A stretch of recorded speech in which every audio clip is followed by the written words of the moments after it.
Safety Safari clearing off the top end of the racetrack as the next pair comes to life. It's going to be Justin Ashley, the Pomona winner on the left side, and Josh Hart, the defending race winner here on the right side.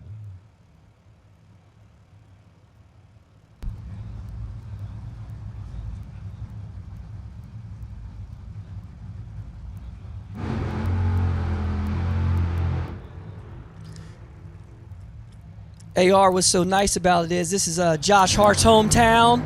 He's got a lot of riding on it, you know, with Arnell Carriers. And you see Justin Ashley here, who's hot off a win in Pomona, and they've been running lights out. And Mike Green, Tom Delago, and that crew's got that car tuned in. So this first round matchup is like a final round.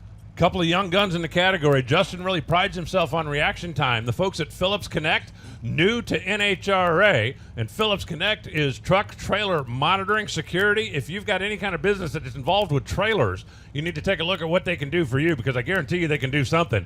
The Arnell team, Bernie's Hot Rods, which is down in Ocala, is Josh Hart's business. Josh came here last year, his first ever Top Fuel race, ended up winning it, which has been done before but not often.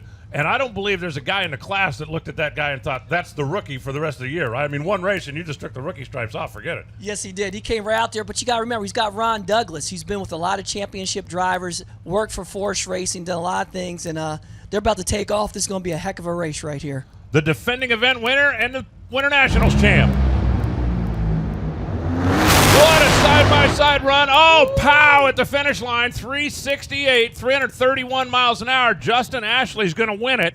Josh Hart got off the starting line with a psychic 0:14 reaction time, and then it went pop down there just before the finish line. Justin went by him 3.687, 331 miles an hour. It ain't easy to get off in front of Justin Ashley, but Josh Hart did it. He just didn't quite have the horse. No, he didn't, AR, but when we see that 0:14 light, we always tell people that that's a happy green light, because you actually take off before you see yellow.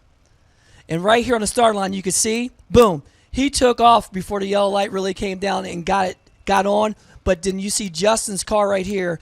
His car made a straight as an arrow pass. That's why he yielded that ET. But then you see Josh Hart's car. When Hart goes out, he blew the injector and everything off that thing. Let's go down to the starting line.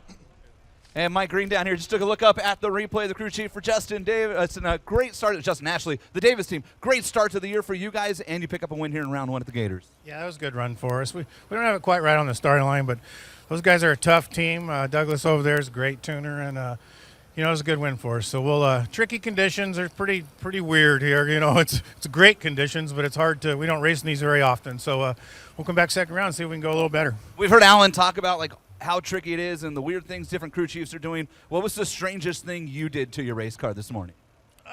Just tuning the engine. Probably tuned it, detuned it more than we ever have for the air conditions. So, but it seemed to run okay out there. So we'll go back and look at it.